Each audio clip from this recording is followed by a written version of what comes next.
Hello बच्चों, कैसे हो आप लोग? आशा करती हूँ सब ठीक होंगे। आइए आज आपका अध्याय त्रिभुज के अंतर्गत हम समरूप त्रिभुजों के क्षेत्रफल के बारे में चर्चा करेंगे। आपने ये सीखा है कि दो समरूप त्रिभुजों में उनकी संगत भुजाओं के अनुपात एक ही समान रहते हैं। क्या आप सोचते हैं कि इन त्रिभुजों के क्षेत्रफलों के अनुपात और इनकी संगत भुजाओं के अनुपात में कोई संबंध है? आप जानते हैं कि क्षेत्रफल को वर्ग मात्रकों में मापा जाता है, अतः आप ये आशा कर सकते हैं कि क्षेत्रफलों का अनुपात उनकी संगत भुजाओं के अनुपात के वर्ग के बराबर होगा। यह वास्तव में सत्य है। निम्नलिखित प्रमेय को देखिए। दो समरूप त्रिभुजों के क्षेत्रफलों का अनुपात उनकी संगत भुजाओं के अनुपात के वर्ग के बराबर होता है। यहाँ देखिए, त्रिभुज ABC और त्रिभुज PQR, ये दोनों समरूप हैं। अगर ये समरूप हैं तो एरिया त्रिभुज ABC बटा एरिया त्रिभुज PQR बराबर होते हैं AB बटा PQ के वर्ग के, जो बराबर होता है BC बटा QR के वर्ग के और बराबर होता है CA बटा RP के वर्ग के। आइए इस प्रमेय का प्रयोग दर्शाने के लिए एक उदाहरण लें। आकृति में रेखाखंड XY त्रिभुज ABC की भुजा AC के समांतर है तथा इस त्रिभुज को वह बराबर क्षेत्रफलों वाले दो भागों में विभाजित करता है। अनुपात AX बटा AB ज्ञात कीजिए। ये हमारा A है, हमें AX बटा AB ज्ञात करना है।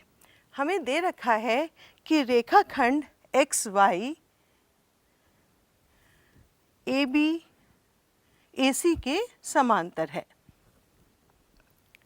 हमें प्राप्त है XY समांतर AC जो दिया हुआ है, अतः कोण BXY बराबर है कोण A के।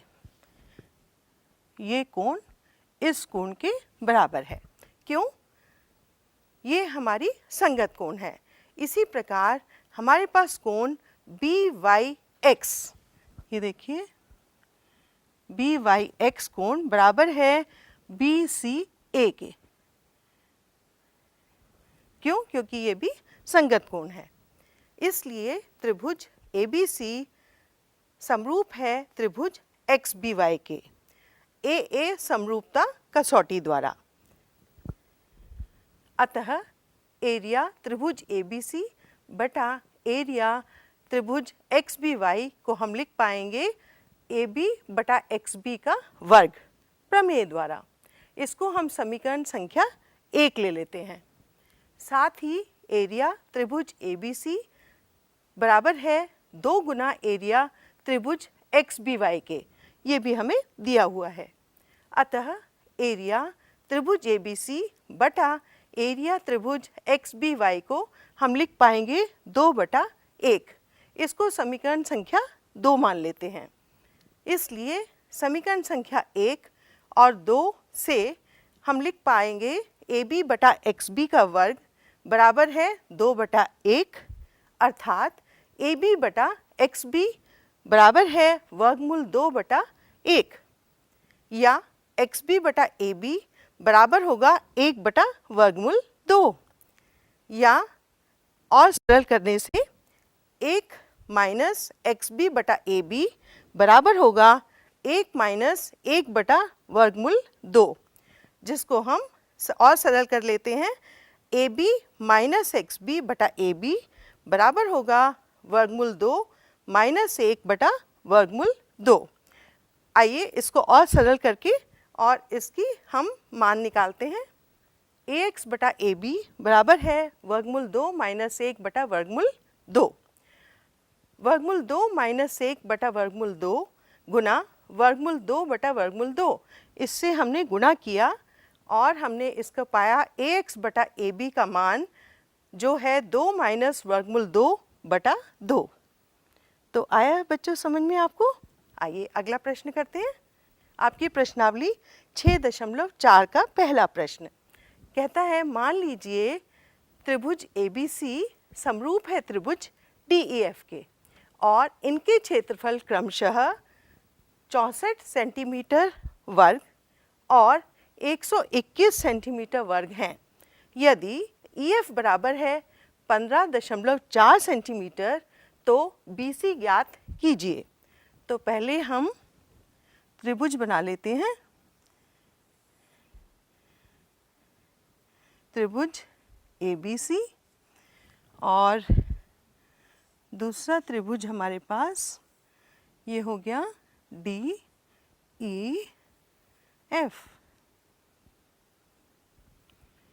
हमें दिया हुआ है कि इनके क्षेत्रफल कितने हैं, 64 सेंटीमीटर वर्ग और 121 सेंटीमीटर वर्ग, और हमें EF भी दे रखा है, कितना है मान, 15.4 सेंटीमीटर, और हमें BC ज्ञात करना है। अब हमें ये दे रखा है कि त्रिभुज ABC समरूप है त्रिभुज DEF के। अब हम प्रमेय की सहायता से इसको हल करेंगे। ABC समरूप है त्रिभुज DEF के, है ना, क्योंकि ये हमें दिया है। हम लिखेंगे एरिया त्रिभुज ABC बटा एरिया त्रिभुज DEF बराबर होगा इस त्रिभुज की ये भुजा BC और DEF की भुजा EF के वर्ग के बराबर।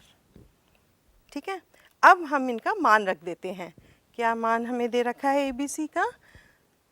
क्षेत्रफल है 64 सेंटीमीटर वर्ग बटा 121 बराबर है BC हमें निकालना है, और ये हमें दे रखा है 15.4। अब इसको हल करने के लिए बच्चों हम इसका वर्गमूल निकालते हैं। दोनों तरफ वर्गमूल निकालने पर हमें प्राप्त होगा 64 बटा 121 बराबर है BC बटा 15.4। हम जानते हैं 64 का वर्गमूल क्या होता है? जी हाँ, ठीक, 8। तो हम 8 और 121 का 11, इस प्रकार 8 बटे 11 बराबर हुआ BC बटा 15.4। अब हम इसकी तिरछी गुना करते हैं तो हमें मिलेगा 11 BC बराबर 8 गुना 15.4। अब हम BC निकालते हैं। 8 गुना 15.4 बटा 11। अब 11 से इसको काट देते हैं। 11 एकम 11 और 11 चौके 44, ये हो गया BC। 8 को 1.4 से गुणा करते हैं तो हमें BC का मान आ जाएगा, कितना आएगा? जी हाँ, 11.2 सेंटीमीटर। इस प्रकार हमने BC का मान निकाला प्रमेय की सहायता से। आशा करती हूँ आपको समझ में आया होगा। चलिए अगला प्रश्न करें। एक समलंब ABCD जिसमें AB समांतर है DC के, ये AB समांतर है DC के, इसके विकर्ण परस्पर बिंदु O पर प्रतिच्छेद करते हैं, और हमें ये भी दिया है AB बराबर है 2 गुना CD। त्रिभुजों AOB और COD के क्षेत्रफलों का अनुपात ज्ञात करना है। ठीक है, हमें दिया है एक समलंब ABCD जिसमें AB समांतर है DC के, उसके विकर्ण परस्पर बिंदु O पर प्रतिच्छेद करते हैं। और हमें ये भी दिया है कि AB 2 गुना CD है। इसको हम कैसे लिख पाएंगे?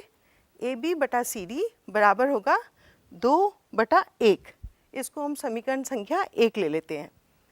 अब हमें दिया हुआ है AB समांतर है DC के, तो हम ABO कोण को कोण CDO कोण के बराबर हम देखते हैं। देखिए हमारे पास ये कोण और CDO कोण बराबर हैं। क्यों? क्योंकि ये एकांतर कोण है। ठीक है। और अब आप देखिए AOB और COD त्रिभुज में हमारे पास दूसरी कोण कौन सी बराबर होगी? बिल्कुल ठीक बच्चों, ये दोनों कोण बराबर होंगी। क्यों? क्योंकि ये शीर्षाभिमुख कोण है। आइए, हमारे पास ये कोण शीर्षाभिमुख कोण है और कोण ABO बराबर है कोण CDO समीकरण संख्या 2 से। इस प्रकार हमारे पास AA समरूपता कसौटी से त्रिभुज AOB समरूप हुआ त्रिभुज COD के। अतः प्रमेय से हम लिख पाते हैं एरिया त्रिभुज AOB बटा एरिया त्रिभुज COD बराबर है AB बटा CD का वर्ग, जो बराबर है 2/1 का वर्ग। इस प्रकार 2 का वर्ग हुआ 4 और 1 का वर्ग है 1, तो हमारे पास 4/1 आ गया। और इस प्रकार त्रिभुज AOB और त्रिभुज COD के क्षेत्रफलों का अनुपात हमें प्राप्त हुआ 4/1। समझ में आया बच्चों? चलिए अगला प्रश्न करते हैं। प्रश्न संख्या 3। आकृति में एक ही आधार BC पर 2 त्रिभुज ABC और DBC बने हुए हैं। देखिए ABC और DBC 2 त्रिभुज हैं और यदि AD BC को O पर प्रतिच्छेद करे तो दर्शाइए कि एरिया त्रिभुज ABC बटा एरिया त्रिभुज DBC बराबर होगा AO बटा DO के। तो आइए समझते हैं इसका हल हम कैसे करेंगे। माना AP और DM रेखा BC पर शीर्ष लंब है।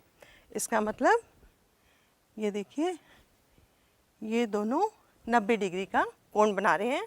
हम जानते हैं कि त्रिभुज का क्षेत्रफल क्या होता है बच्चों? 1/2 गुना आधार गुना शीर्ष लंब, ये तो आप जानते हैं। आइए, तो एरिया त्रिभुज ABC बटा एरिया त्रिभुज DBC को हम क्या लिख पाएंगे? 1/2 गुना BC गुना AP बटा 1/2 BC गुना DM। देखिए ये आधार है और ये शीर्षलंब है, इसमें ये आधार है और ये शीर्षलंब है। तो इस प्रकार हम देखते हैं कि 1/2 कैंसिल हो गया और BC कैंसिल हो गया। क्या मिला हमें? AP बटा DM। इसको हम समीकरण संख्या 1 मान लेते हैं। अब देखिए त्रिभुज APO और DMO में, मतलब ये जो छोटी वाली त्रिभुज है, इन दोनों छोटी त्रिभुजों की ओर ध्यान दीजिए। इसमें कोण APO बराबर है कोण DMO के। क्यों? क्योंकि प्रत्येक कोण 90 डिग्री का है, ये तो हमने बनाया है। और आगे देखिए हमारे पास कोण AOP बराबर है कोण DOM के। क्यों? क्योंकि आप जानते हो वो शीर्षाभिमुख कोण है। इस प्रकार त्रिभुज APO समरूप हुआ त्रिभुज DMO के AA समरूपता कसौटी द्वारा। AP बटा DM इस प्रकार बराबर होगा AO बटा DO के। अतः एरिया त्रिभुज ABC बटा एरिया त्रिभुज DBC बराबर हुआ AO बटा DO समीकरण संख्या 1 द्वारा। समझ में आया बच्चों? चलिए अगला प्रश्न देखते हैं। प्रश्न संख्या 4। यदि 2 समरूप त्रिभुजों के क्षेत्रफल बराबर हों तो सिद्ध कीजिए कि वे त्रिभुज सर्वांगसम होते हैं। माना त्रिभुज ABC समरूप है त्रिभुज DEF के। हम पहले त्रिभुज बना लेते हैं।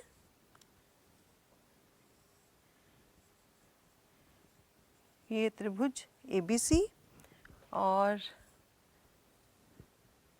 ये दूसरा त्रिभुज DEF।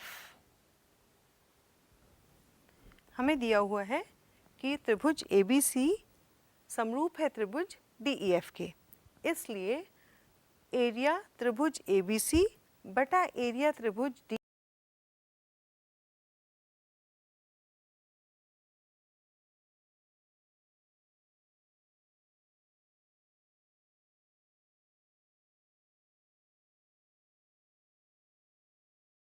तो आशा करती हूँ बच्चों आपको आज का पाठ समझ में आया होगा।